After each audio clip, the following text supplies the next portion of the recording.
कक्षा 7 गणित अध्याय 10 बीजी व्यंजक प्रश्नावली 10.1 का दूसरा सवाल ले रहे हैं। उसमें पहला पार्ट करेंगे, इसके बाद दूसरा। तो पहले पार्ट में कह रहे हैं कि निम्नलिखित व्यंजकों में पदों और उनके गुणनखंडों को छांटिए। ये 2 प्रश्न ले रहे हैं। फिर उसके बाद है पदों और उनके गुणनखंडों को पेड़ आरेख द्वारा दर्शाइए।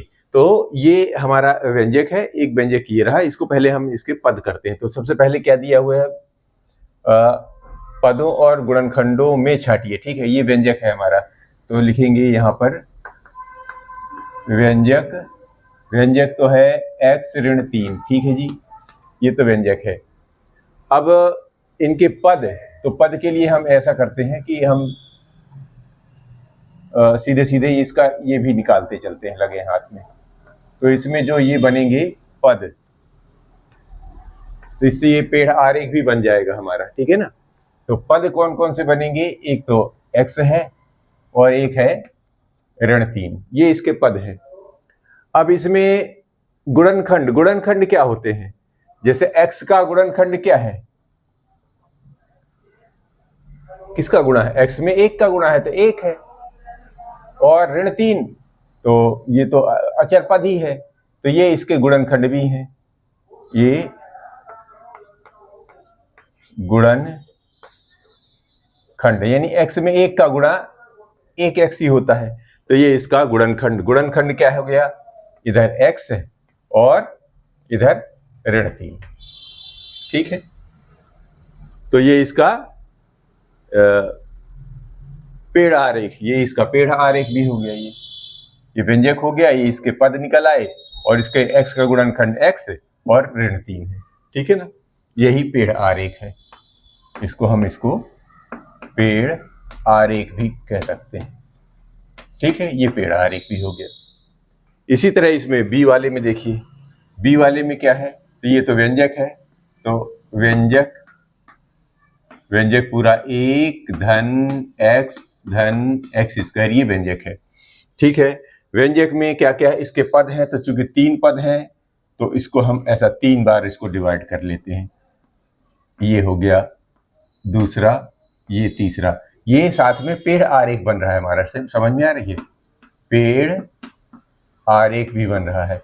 और इसमें अब यहाँ पर पद है। पद कौन कौन से कहलाते हैं, एक तो ये 1 है, ये 1 है और इधर x है और इधर x स्क्वायर है। चूंकि इधर 1 का तो अलग से वर्णन होता नहीं, x अकेले है, इधर भी अकेले था, लेकिन यहाँ पर इसका गुणनखंड 2 भागों में बढ़ जाएगा। क्यों, एक x इधर, एक x इधर, ये इसके गुणनखंड हो जा रहे हैं। ठीक है ना।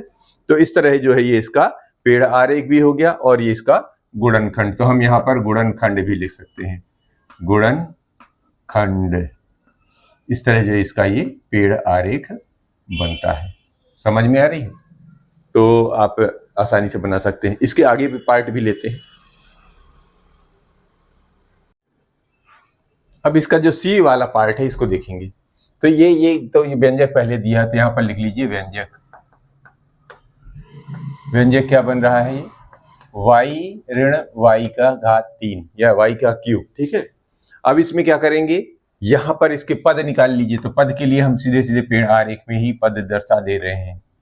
तो ये कहलाते हैं पद कौन सा, एक पद ये है और एक पद ऋण y की घात 3 है। ठीक है, अब इसके गुणनखंड निकालेंगे। तो गुणनखंड में क्या है, अब गुणनखंड में क्या है, एक तो ये y ही है। ठीक है, इसमें 3 अलग से हो रहे हैं, ये ले लीजिए। तो इसमें क्या बन जाएगा, y की घात 3 में ऋण 1 ये लगा हुआ है ऋण। तो इसको क्या करेंगे, ऋण 1 के साथ y या 1 ऋण y लगा लो, इधर y और इधर y। तो y में y का y स्क्वायर और एक ये y की घात 3, ऋण y की घात 3 बन जाएगा। तो इस तरह ये इसके गुणनखंड निकल आए। ठीक है, तो ये इसका पेड़ आरेख भी हो गया। और इधर देख लेते हैं डी में, ये है व्यंजक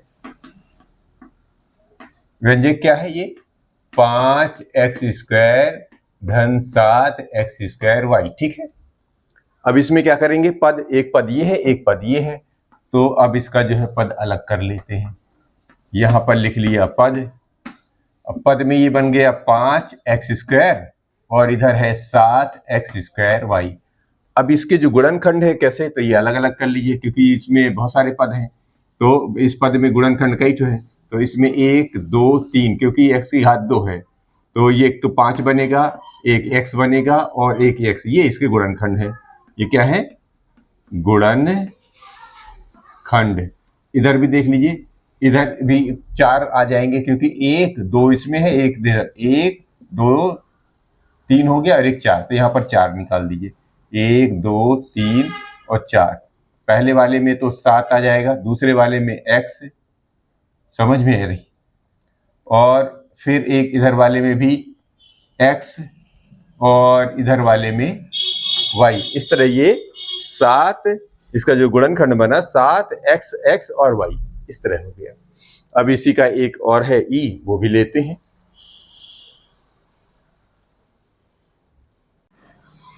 अब इसी का ई पार्ट है। ई पार्ट में देखिए क्या दिया हुआ है, ऋण AB 2b² ऋण 3a², ये तो 3 पद है, तो इसको पहले तो व्यंजक लिख लेते हैं। यहाँ पर इसी को दोबारा लिख लीजिए, ये रहा हमारा व्यंजक, ऋण AB धन 2b² और ऋण 3a²। ठीक है, अब इसके पद अलग करते हैं, तो पद अलग करने के लिए 3 अलग अलग त्रिपद है, तो 3 अलग बना लीजिए।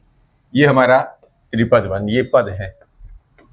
अब पद कौन कौन से अलग हो रहे हैं, ये ऋण a और b, और इसमें 2b का वर्ग, और इसमें ऋण 3a की घाते 2, ये हमारे 3 अलग अलग पद हो गए। ठीक है, अब क्या करना है, इसका गुणनखंड। गुणनखंड कैसे करेंगे, इसको अलग अलग कीजिए। गुणनखंड, गुणनखंड में क्या देखिए, AB को कैसे ले, ऋण AB को कैसे, जैसे ये ऋण है AB है, इसको हम कैसे लिख सकते हैं, ऋण 1 गुणे AB, ऐसे भी तो लिख सकते हैं। बस इसी का इस्तेमाल करना है यहाँ। पिछले बारे में जो अपन लोगों ने सीधे -a लिख दिया था, यहाँ आप अलग कर दिए, क्योंकि ऋण ये बाकी संख्याएं धनात्मक रखनी है, तो आप ऋण 1 को अलग कर सकते हैं। ठीक है ना, तो यहाँ पर इसी का इस्तेमाल करना है। तो अब देखिए इसके गुणनखंड, चूंकि ऋण 1 अलग करना है तो इसे कितने बन जाएंगे, इसके 3 बन जाएंगे। ये कैसे, इसका ऋण 1, ऋण AB का मतलब कैसे बताया हमने, ऋण AB को कैसे लिख सकते हैं, अर्थात या इसको हम ऋण 1 गुणे AB ऐसे लिख लीजिए ना। अब आसान क्लियर हो गया, यानी 1 ये और 2 ये भी हो गए, तो यहाँ पर ऋण 1 इससे आ जाएगा, 1 a इससे आ जाएगा और b इससे आ जाएगी। ये बात क्लियर हो रही है ना। इसके पहले वाले सवाल में हमने इसी पे ऋण लगा लिया था, अब की बार अलग कर लीजिए। ठीक है, क्योंकि ट्री में ऋण 1 भी अलग करना है, उसमें भी अलग कर सकते हैं आप, उसमें भी अलग कर लीजिएगा, कोई दिक्कत नहीं है। इसमें कितने, 2 1 2 और 3, तो इसको भी में 3 बनेंगे, 1 2 और 3। कैसे, ये 2 अलग है, b एक इससे आएगा, एक इससे, क्योंकि b में b का गुणा b² बनेगा। यहाँ पर देखिए ऋण 3 है, यानी कि ऋण 3 को कैसे लिखेंगे हम, यानी कि इसको हम ऐसे लिख सकते हैं कि ऋण 1 और 3 और a ऐसे लिख सकते हैं, जिससे ये ऋण अलग हो जाए और ये सारी 3 की 3 आ जाए, ये सारे हमारे अलग अलग गुणनखंड आ जाए। तो अब इसको हम ऐसे लिख सकते हैं, 1 2 3 और 4। क्यों, ऋण 1 इसलिए निकाल लेते हैं बाहर कि ये अलग पद बन कहलाया, और ये जो 3 था वो धनात्मक में बदल गया, तो ये 3 धनात्मक आ गया। फिर एक a इससे निकल आया और एक a इससे निकल आया। इस तरह ये इसका पेड़ आरेख हो जाता है। यहाँ पर आप पेड़ आरेख भी लिख सकते हैं, पेड़ आरेख। ठीक है ना, तो ये पेड़ आरेख इस तरह बनता है। और इसी का दूसरा पार्ट फिर आगे लेते हैं।